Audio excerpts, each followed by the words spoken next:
Hello guys, Garcia here. Alright guys, so today we'll be doing something that I usually don't do here on the channel. We are going to play a demo actually.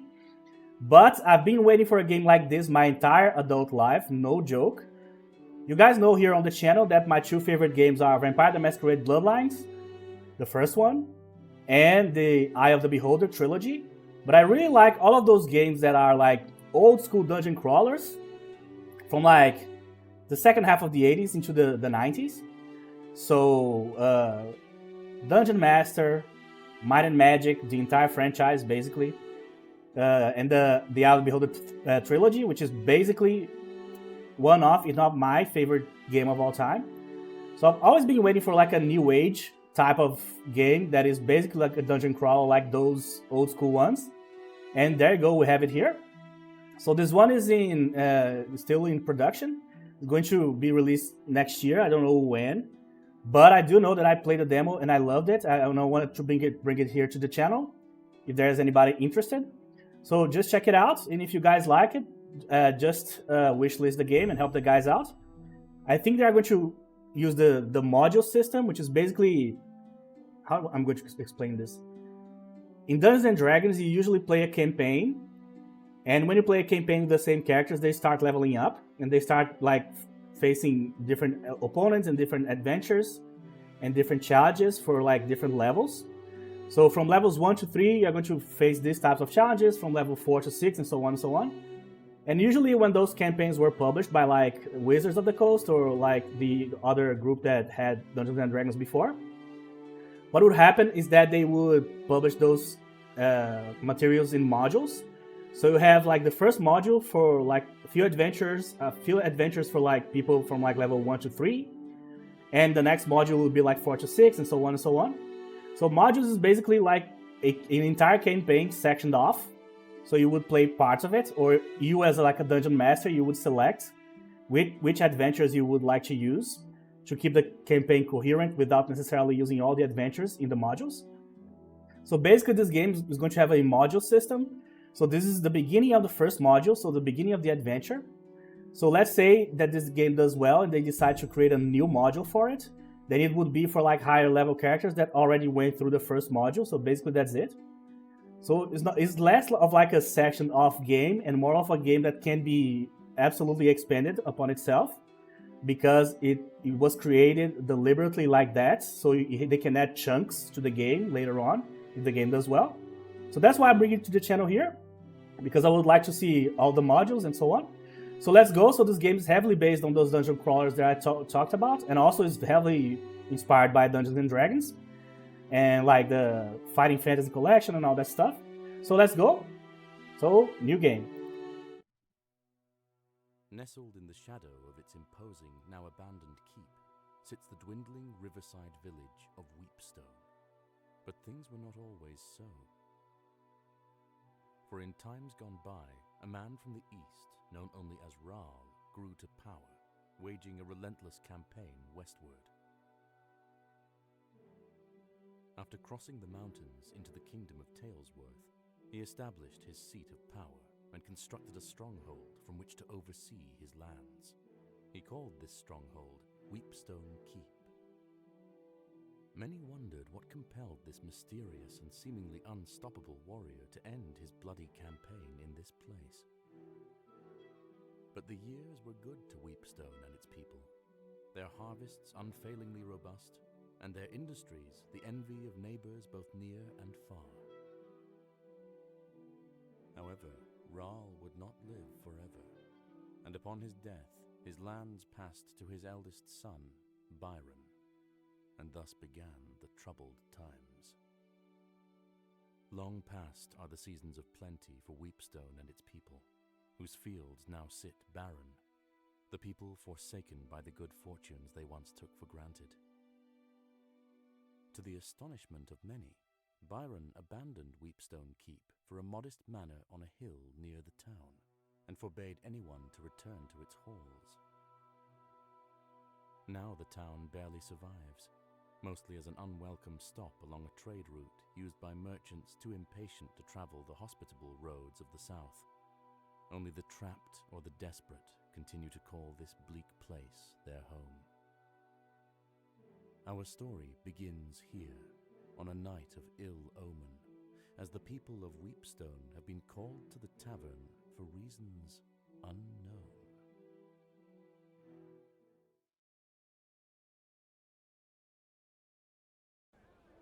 Good people of Weepstone, I've summoned you here to discuss a matter of grave importance. My brother and your lord, Byron, has fallen ill.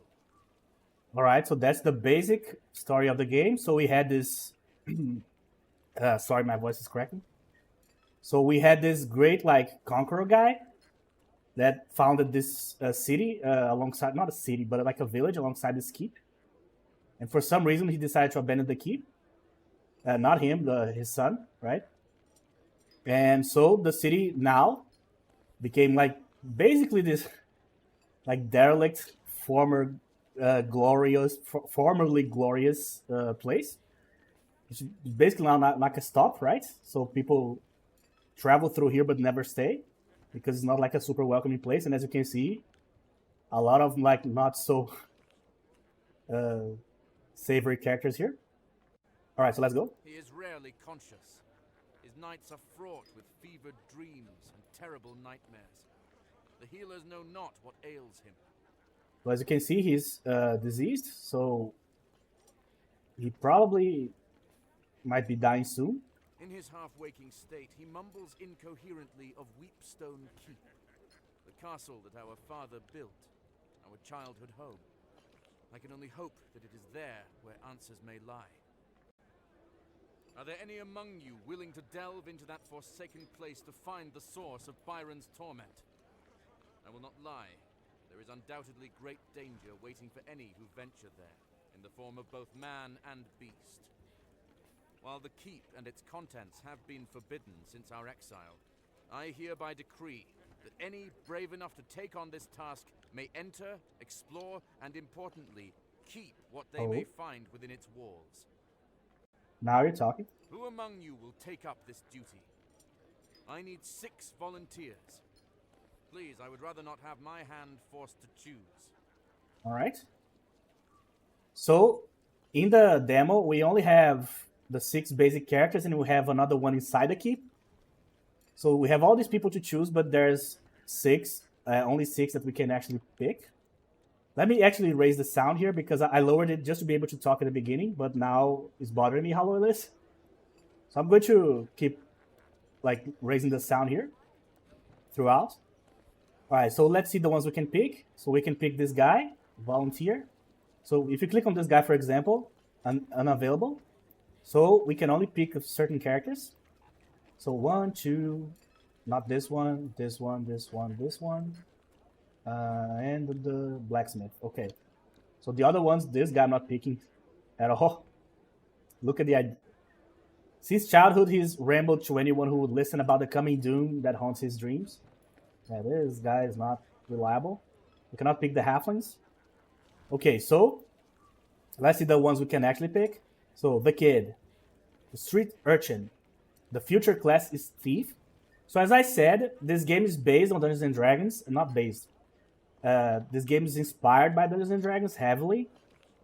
That said, it also has aspects of the first D&D way back in the day, and especially the second one, AD&D, which is the system that was used in the Eye of the Beholder series.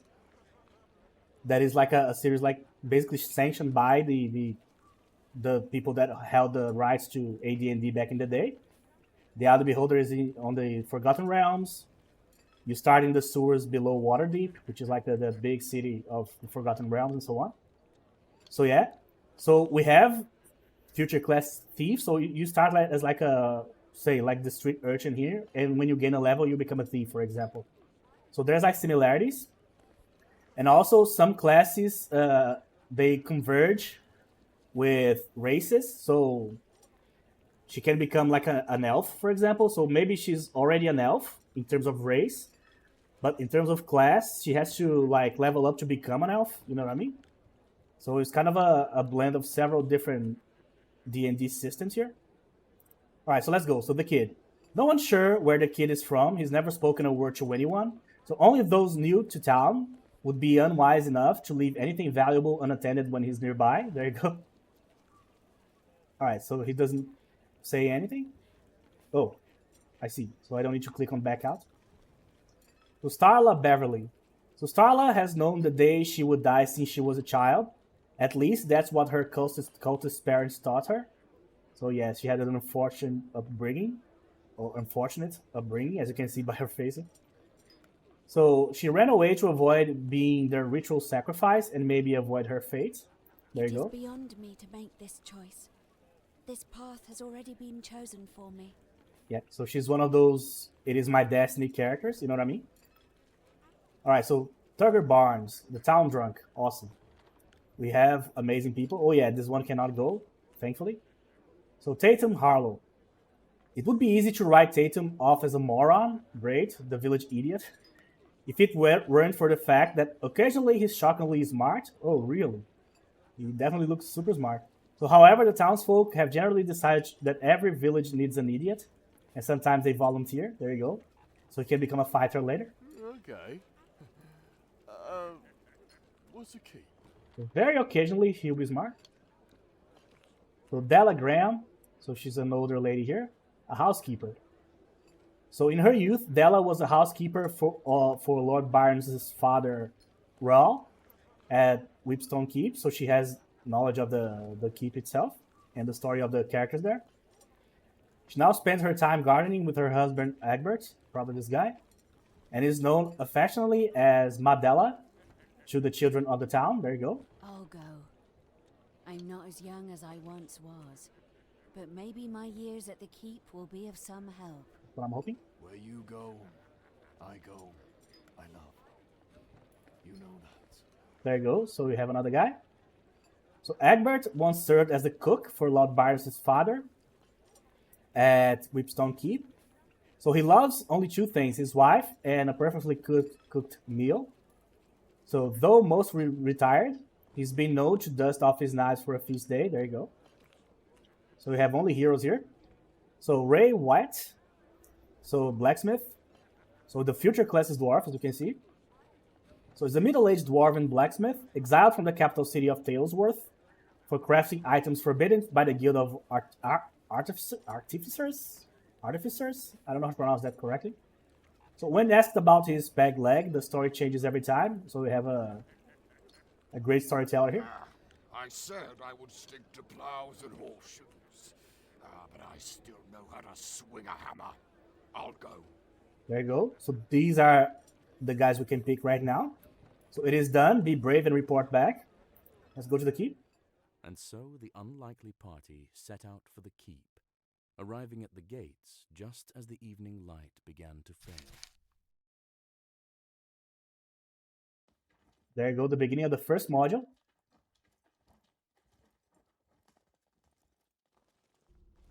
Drawing some maps like we used to back in the day.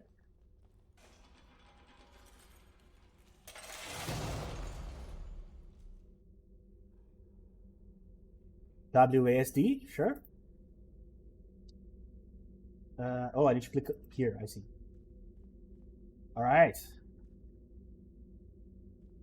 Now, because of the graphical style of this game, sometimes you have like slowdowns, and other times it feels like you are having a slowdown, but you're not because of the speed of the mouse and the speed in which the things are like generated here on screen. It's difficult to explain, but I played this with the Afterburner on, and I got mostly 6 FPS everywhere. And this is a pretty good PC, so there's not a whole lot of options here either. So just gonna go with what we have. All right, so let me raise the sound a little bit now that we are not going to have to hear any characters for a while. So we can hear everything, the ambience and the enemies and so on. All right, so basically this is essentially Eye of the Beholder or Might and Magic. So you have the portraits of the characters there. The fighting is different. So as you can see, it's very similar to like a character sheet in Dungeons and Dragons, or any RPG for that matter, just black and white, bunch of squares for you to fill with stuff. So we have the saving throws, we have the conditions, the mortal favors.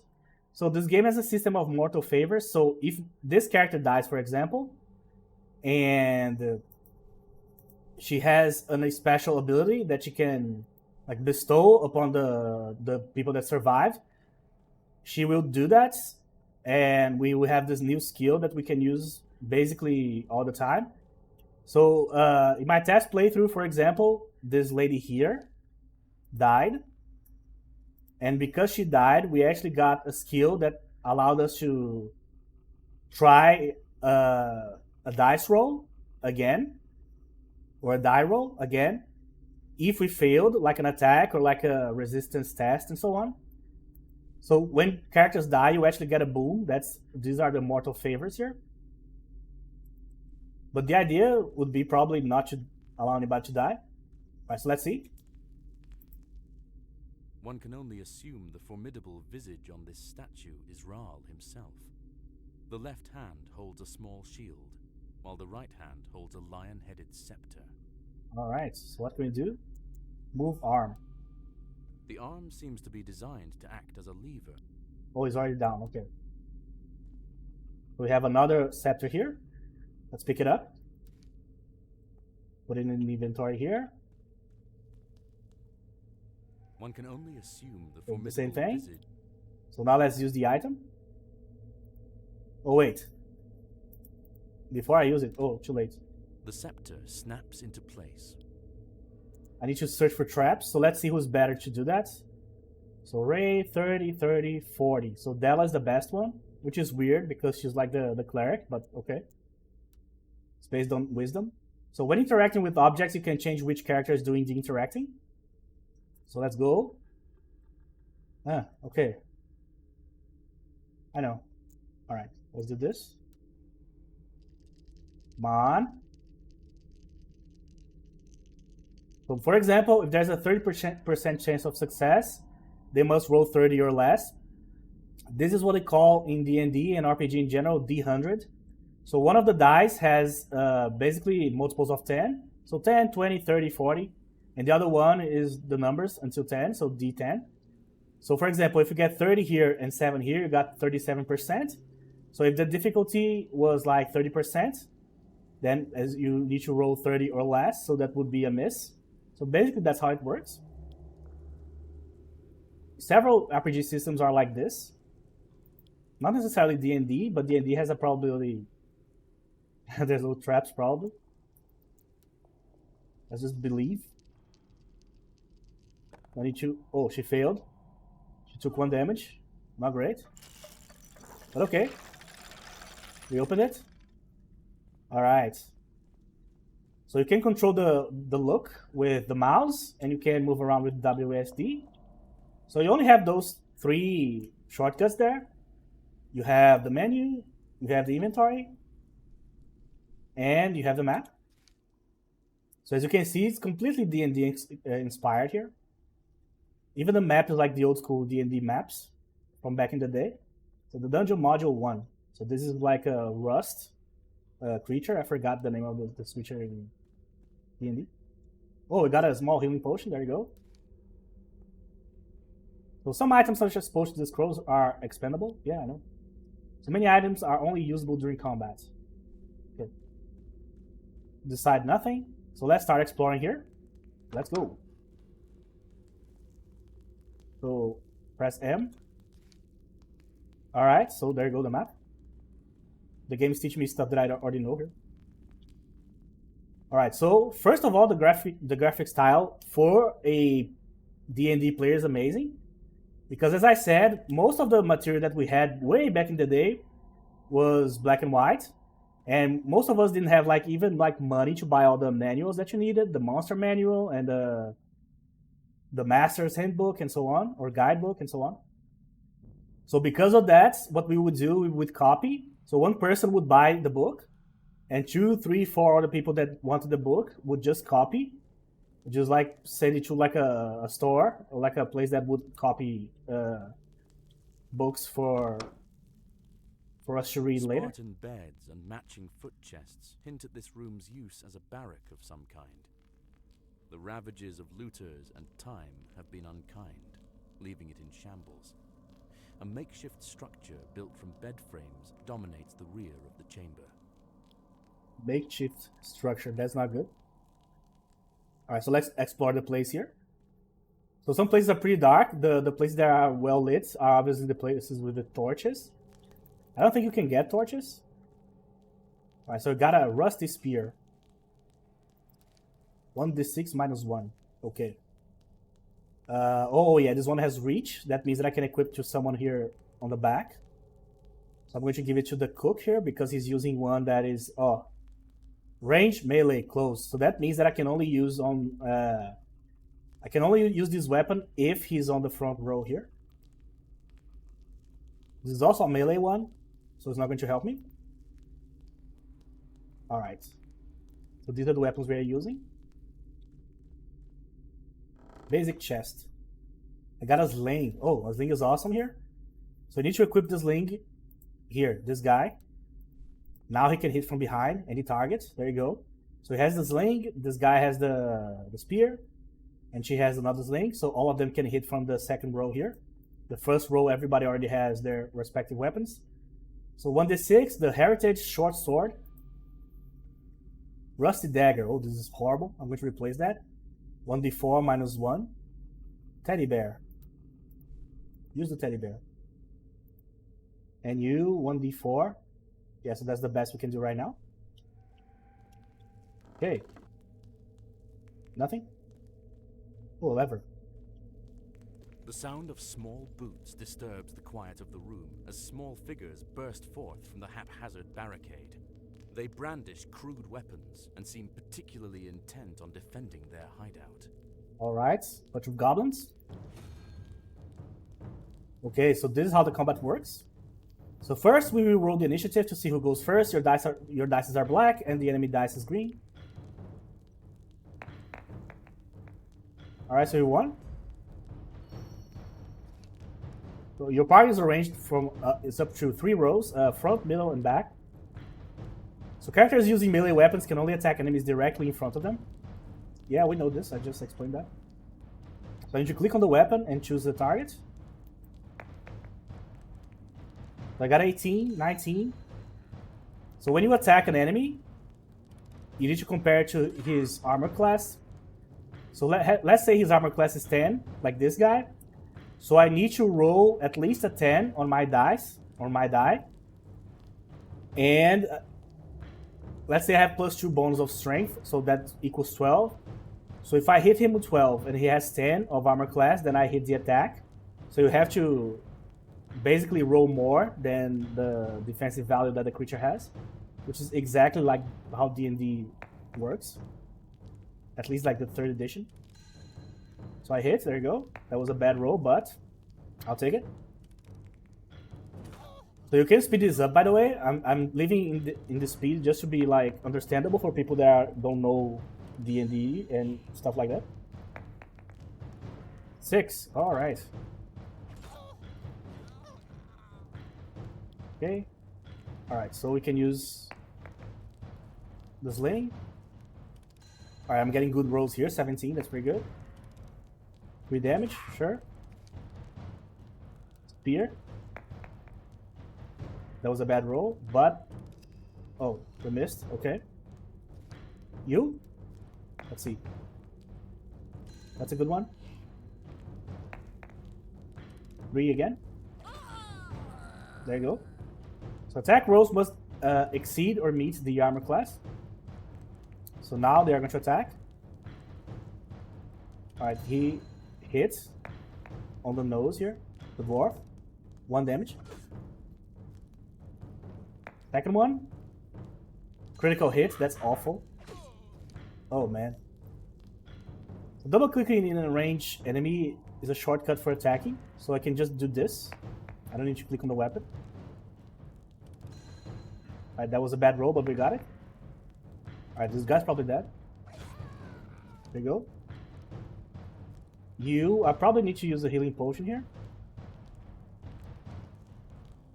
Use. Arcane spells can only be used by magic users and elves. So elves, just like in the old D&D and AD&D, elves are like magical creatures, so they can use magic scrolls and stuff. And divine scrolls are used by clerics, sure. So your party members start at unskilled level 0. So we are level 0. And then they will start leveling after level 1. There you go. So, however, since this character has arcane potential, he's an elf. She's an elf. They can use arcane scrolls. There you go. Added the magic missile. Here. Use. Magic missile is a spell in D&D that always hits. So you use it, you don't need to roll for it to hit, it always hits. So it's a pretty good spell for like low level magicians. Not magicians. Magicians like doing like card tricks. Mages. Alright, so we got XP, gold, and the total XP for the party here. Okay, so I had to use the potion there, but yeah, we're going to need to press this. The iron lever. So you have to pay attention to your environment. Followed by the sound of metal scraping on stone, echoes from deep within the keep. There you go. So, since I raised the volume, I'm not sure if my voice is going through here. I'm hoping it's working well. Oh, +1 dagger, that's good. So let's see who can use this. 1d6. 1d6. You. There you go. Okay. So yeah, I hope the sound is going well here. Alright, so the map is also numbered, just like back in the day when you played RPGs and you create a map for a dungeon, and the map has like 15 numbers. So 1, 2, 3, 4. 1 is the kitchen, 2 is the barracks, 3rd is the wizard's room, and so on and so on. So that's how you would create maps for exploring in Dungeons and Dragons. That's the dungeons part. Alright. A foul odor pervades this place. A smell so heinous it is beyond description. A sitting board runs the length of the far wall with 3 openings. Despite the buzzing flies, you hear the faintest sound of rushing water that seems to be coming from the farthest hole. Alright. So that's not good. So the idea of like having a narrator for the game is based on how tabletop RPGs work. So you would have the dungeon master, you have the 6 players, which would be the characters there. They'd be playing as the characters or role playing as the characters. And the dungeon master would be like telling the story, describing the world, and allowing the players to choose their course of action. So let's start here. Your guts roil, your eyes water. Whatever faith you have is tested. Contents are surprisingly fresh. That waft A glint of this gold. unholy maw. Oh, I want to check that out. Clyde bin. That doesn't look good. The dwarf, okay. So you need to choose who's going to do the dumpster diving here. Sift blindly through horrors within, and to your surprise, you retrieve what feels like a ring. Alright, we got something. You emerge from the hole, smelling foul and feeling quite ill. Let us see if you are poisoned. Well, Let's just say that you're poisoned. clearly. Use the wearer for 1d4 HP when combat ends. That's really good. So I'll give it to him, since he was the one that had the ball shoot. Put the hand in there. This one. As you approach the middle of the tree, you are blasted by an odor beyond words. Alright, back away. Okay. So this is the one that has the sound of water here. Peering into the opening shows a drop that leads out of sight and into absolute darkness, farther than any sane person would attempt to climb, unless, of course, they wished for certain death. You hear the sound of rushing water coming from below. Alright. Alright, let's toss a rock. Let's test.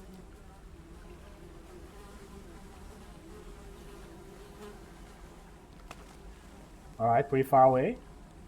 I am not jumping here. So that's how my character died in my first run. Oh, sorry. I was using this lady here, and I pressed the climb in option there, and she just fell into the water and died. And I got her mortal, what's it called? Mortal favor. Because of that. I was like, what's the worst that could happen? Turns out This death. door is wedged shut by the damp and refuses to open despite your best efforts. I see. So I can hack it down and can I barrel into it? Doesn't look like the best course of action here. Barrel into it probably means that I'm going to take damage, right? Let's try to just hack it Your down. weapons and inexperience. What about this guy? Your weapons and inexperience. I see. Your weapons and Oh, I have to barrel, right? Come on. See? Alright, I'll try one more time. If it doesn't work, I'm just going to leave it. I'm not going to just sit here and take damage forever. Oh, that was close. Yeah, I'm not going to just stand around here. Let's just go.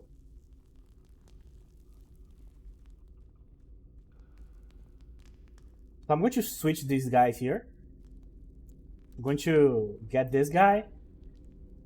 And I'm going to move him like this. I'm going to give to this guy the sling. There you go. Because he already took some damage. And I'm going to put... No, sorry. I'm going to put this guy... Oh, I see. It's because of the selected guy. Okay.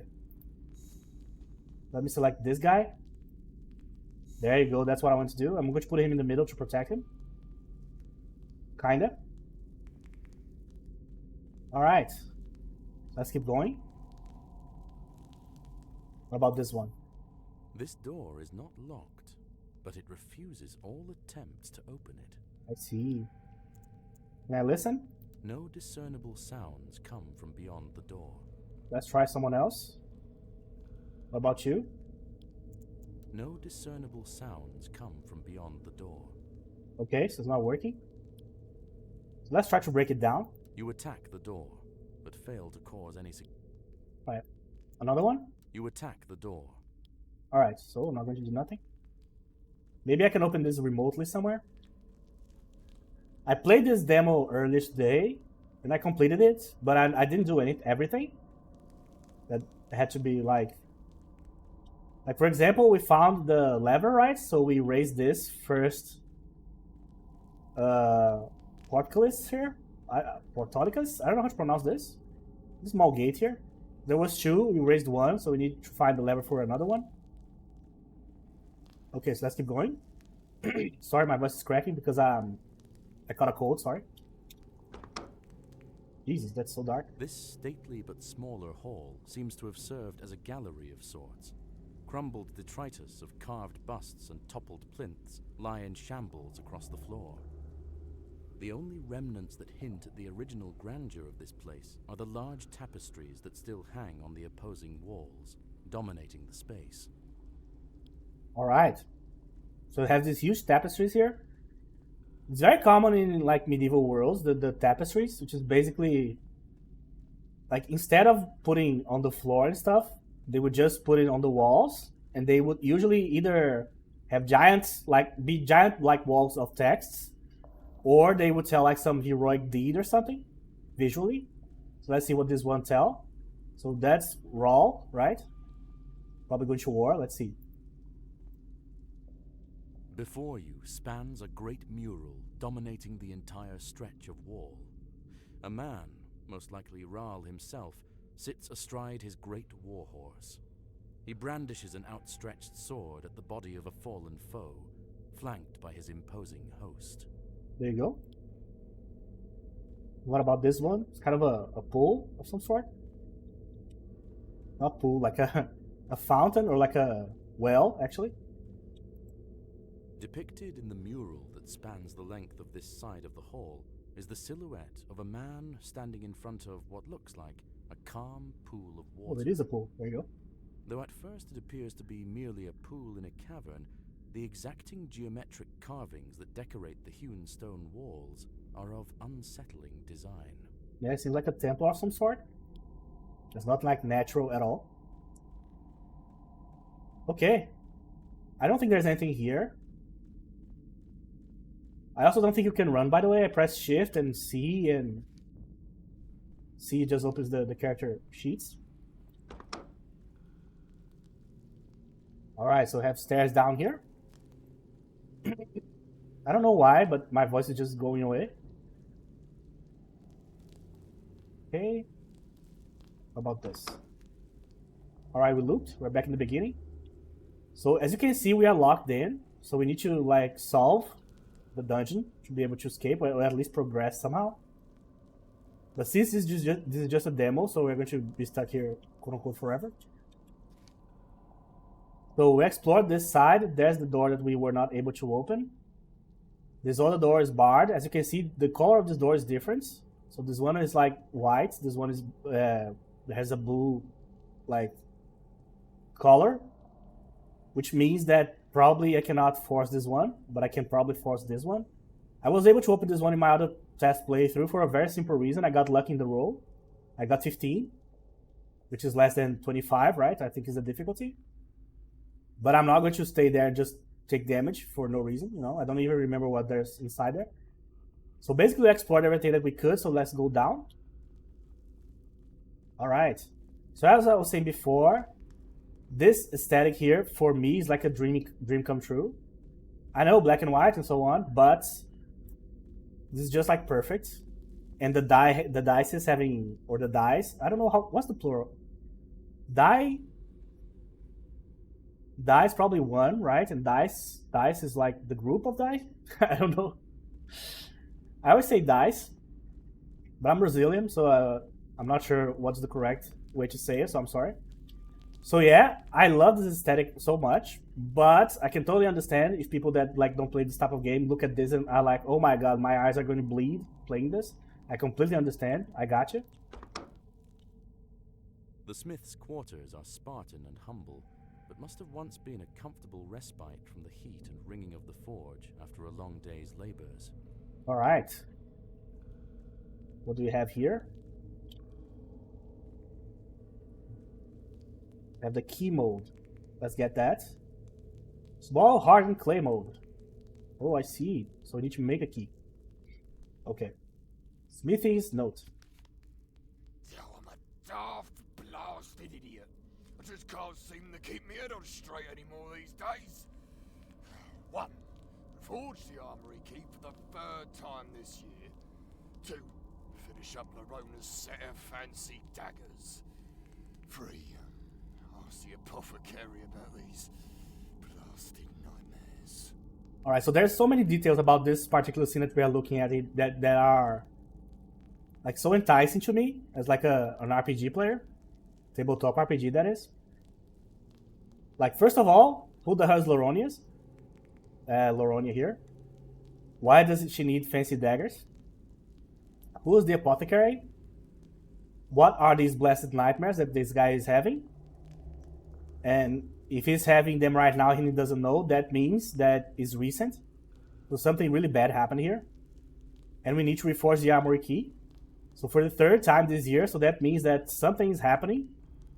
That either someone is losing the key constantly, or someone stole the key, or someone broke the key, and so on and so on. So this one thing is already so amazing in terms of storytelling, in terms of like RPG, is already so enticing. You can build an entire adventure just with this screen here, this image. Also, very cool detail. This is written in probably Dwarven, right? Let's say that the guy in the forge here is a dwarf. So let's say this is a Dwarven language. So they are going the extra mile to not write stuff in English here, which is also really cool. The attention to detail is very good. Blacksmith, oh, +1 blacksmith's hammer. I'm gonna take that. All right, I'm going to give it to the dwarf. But, oh, I can't use him right now, I forgot. Well, he can heal after the next fight, so 1d6, 1d6, 1d4 +1. So you get this. There you go. Actually, let me equip this. Oh, I was going to say that I was equip this to someone that has more health, but no one has more health. Okay, so you got a lot of stuff here. All right, so what is that? Oh, the forge. The large forge at the center of this room seems long dormant, but the smell of coke and coal still permeates every inch. Crates, barrels, and scattered ashes are scant reminders that this was once the beating heart of the keep. There you go. So hopefully this is working because we're going to need it. Alright, so we have the indentation, so we need to put the key thing here, right? Use item. There you go. Alright, so we have the melting pot, so we need to probably put some sort of material here to create the key, right? Sort of metal. Wood, so we need fire. And the bellows, this is going to make the fire stronger, right? So you can heat the forge, so you can use it. Alright, this is what we need. Steel ingots. One should be enough, I think. Alright, so let's drop the ingot here. Alright. Now I need to lit the fire somehow. You lean in, lighting the forge with your torch. It is indeed lit, but only just. Alright, so it needs help. So as you can see, that means that I'm walking with a torch, even though I'm not seeing it. And there's like 0 characters that have a torch equipped in their inventory here. Alright. So, bellows. The forge begins heating up as you pump the bellows, but the embers remain quite cold. Okay, one more. As more air pumps into the forge, you begin feeling some heat. Alright, you can see the wavy air. The forge is as hot as it's going to get. There you go. Got him. Okay, you got a As key. the ingot begins to melt, the steel slowly oozes. I know. Alright. There you go, so we got the key. I don't know where we need to use it, but we have it. Okay. So what about this room here? So where are we here? Here. So we still have this side here. Okay. Oh, hey. A filthy, disheveled man holding a knife cowers in the corner while eyeing you cautiously. Makeshift bedding and various personal effects lie in disarray. The smell is pungent. Okay. What are you lot doing in here? Well, so let's see the options. Well, I don't see any reason to lie to this guy. So we're on a mission on behalf of the Lord of Weepstone, or his brother, at least, Oswald. Curse that place and everyone in it. Like them bastards were more than happy to see the back of Old Creek.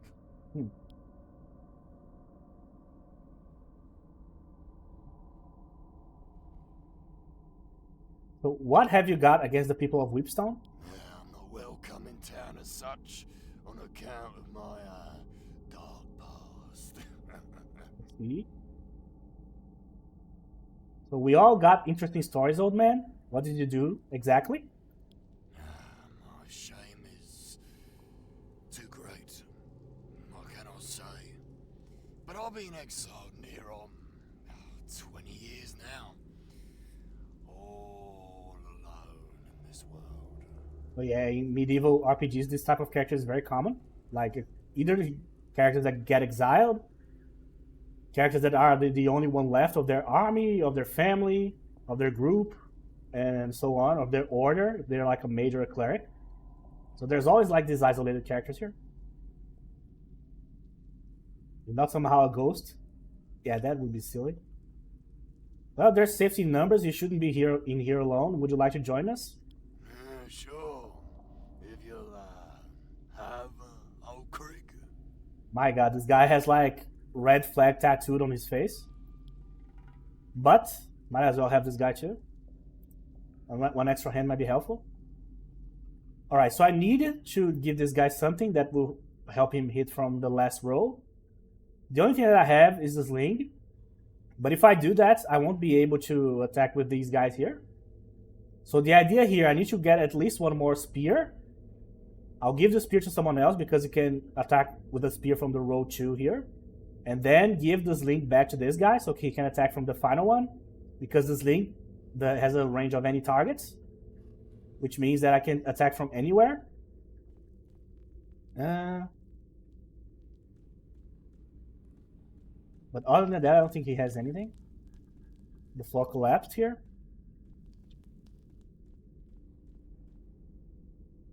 Remove a character. Bring the character sheet. Sure.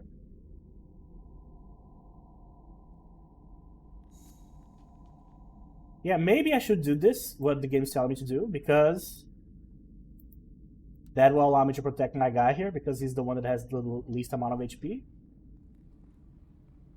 That said, I don't think it matters all that much at this level. Everybody's so weak that it's whatever, you know? Okay. So I need to find the other lever. And even though I played this thing today, I don't remember where it is. I don't memorize this type of stuff ever.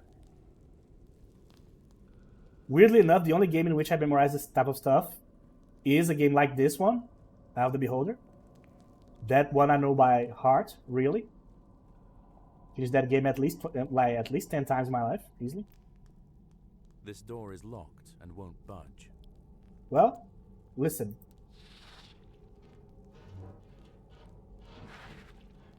You hear a soft chittering, followed by the clatter of metal on stone. Yeah, that is not good, is it? But I have the key. Your Oh. entrance startles the large, scuttling creature that seems to have been nibbling on what remains of an axe blade. Oh, that's not It good. rears up in surprise, emitting an Like a eerie, rust chittering creature? noise. Destroys weapons. Man, I probably should have equipped like weaker weapons, but too late. We won. Ooh, okay, that might save our equipment. Alright, for the love of God, guys, let's hit. Oh, Jesus Christ, bro. Well, you deserve to lose your weapon, sir. That was bullshit. Oh, that's a good one. There you go. The village idiot is not that idiot. Not that much of an idiot. Oh, that's a lot of damage. That's great. Come on, Starla. Alright, she has been reliable here. Oh, that's awesome. I need to hit at least one of these attacks. Critical mistake. Oh, critical miss. Awesome. Oh, nothing happened? Okay. Good to know. Oh my god. I'm going to... Yeah. I'm going to lose a weapon here for sure. I'm missing all of the attacks. Mandela. Oh, that's good. It didn't work. Yeah. Out of range. Yeah, so I just have to pass, I guess. Damn it. He hits. There you go. There goes my weapon. A voice corrosion. Oh, I thought it was a guaranteed thing. Now the regular attack, the tail attack, I guess. Missed. No, there's the claws. Oh, I thought it was like a 100% shot that we're going to lose weapons here because of the rust effect of the creature. Turns out, no. Good. I'm pretty sure the antennas are the thing that does it in the regular D&D world. The earthy smell of rusting metal and leather gone to rot fill this chamber that clearly once served as an armory. Moldering armor and rusting weapons sit in chaotic piles, strewn without care and long forgotten. Alright, so let's see what we can get here. So we found the other lever. There you go. A grinding noise, followed by the sound of metal scraping on stone, echoes from deep within the keep. Okay, so now we can go to the place in which the demo is going to end there. But let's equip some stuff first. So got a small shield, +1 armor class. Yeah, you can have it, sure. These weapons have been corroded beyond use. Oh, by the Iron iron Belly, that's the bullets name. fetid by You see, so they kind of circumvented the rust insect, rust creature, rust monster. I honestly don't know which one. Oh, we got a spear. That's exactly what we needed. So I'm going to leave this thing to this guy. I can switch him back because he recovered some health. So I'm going to move him back. So you have the spear. You have the sling. Sling, spear. Yeah, that's correct. There you go. So now everybody can attack. That's pretty good. Oh, Morning Star.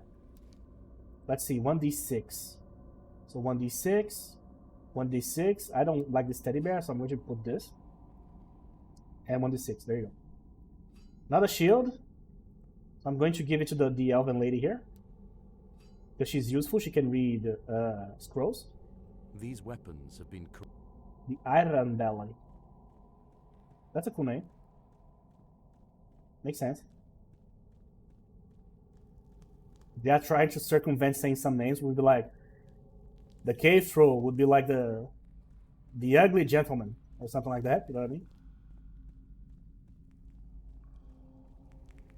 Where am I going? I need to go to the Portalicus place there. Here. So there's one door that we were not able to open because there was no way to open, which is this one, and the other one we were not able to force it down. So those are the places we didn't see in the demo here. A large, barren courtyard opens before you, complete with mature trees and cobblestone walkways. As you cross the threshold, a sprinkling of pebbles and dust rain down from above. Oh, forgot about that. From atop the towering walls surrounding the courtyard, a group of screeching kobolds vault the parapets and descend. You can see that they are different from the guys we faced before. The other ones were clearly goblins. These are kobolds. We lost big time there.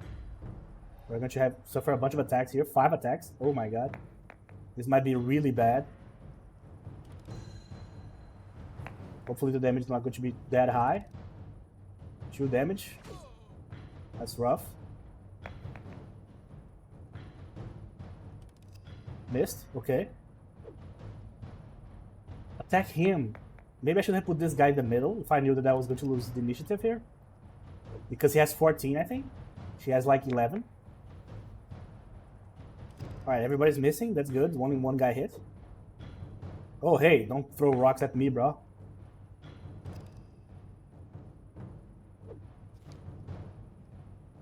Okay. Out of range. So I need to attack this guy first.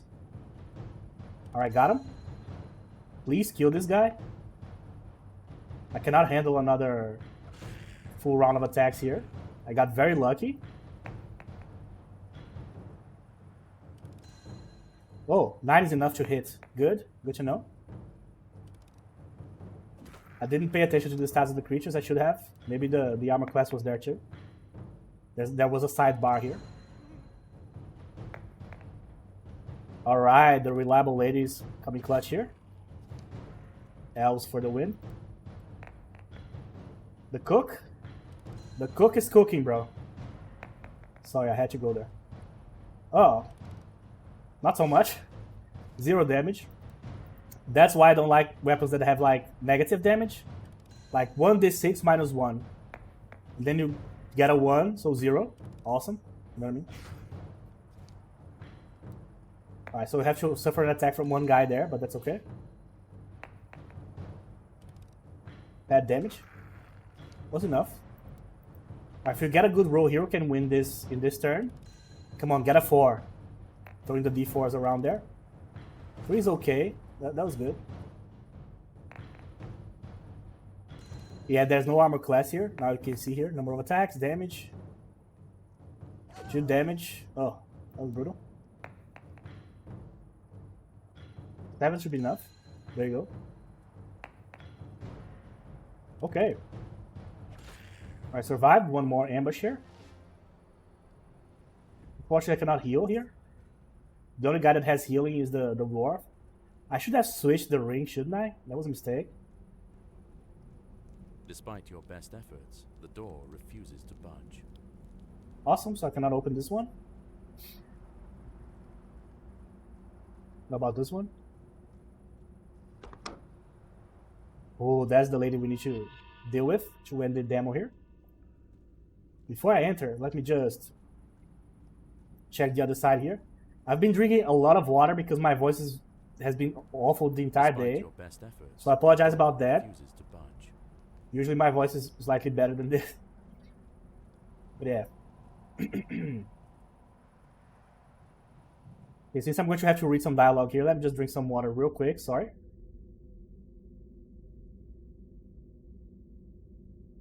Alright, hopefully I can protect Della here. Her husband is not going to be fond of me anymore if I allow that to happen.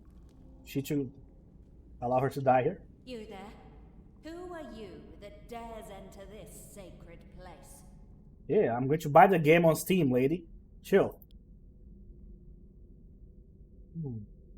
We would have your name first. You know I what? find your hubris amusing. Oh, really? I would see you clearer. Come closer. Now. It would be What a pretty rude lady. to not introduce myself to guests. I am Laronia, the ever faithful. Oh, the ever faithful. You say you've come on behalf of Byron. How does he fare? Still a craven, I presume? So, where's the daggers? You guys remember that the guy was doing some daggers for her in the forge? I don't know what happened.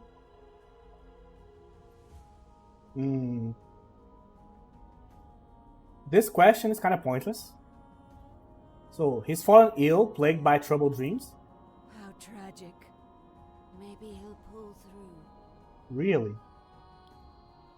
So there's no time for this. So what do you know of Lord Byron's illness?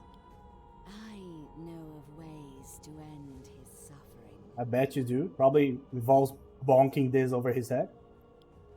Let me show you. Oh. Oh, of course. Okay. Come on, guys. Come on, guys. Jesus Christ. Both person. Oh, that's not good. 15? 20. There you go. You suck, lady. Alright. Oh, the guys suck as well? Good. Yes, keep attacking this guy. His armor class is amazing. Come on, keep going, keep going. The kid here is amazing at dodging attacks. Oh my god, this guy's the best tank of all time. Okay, let's start doing some damage. Critical hit. 7 damage. There you go. See ya.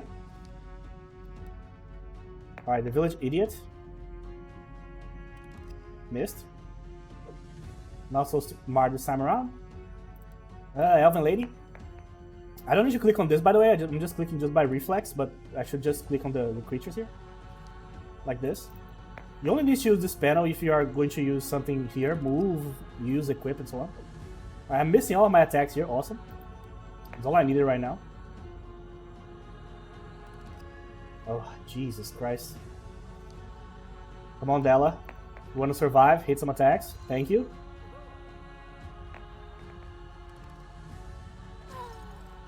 Near death. Alright, the new guy. Missed. Yeah, so we all missed here too.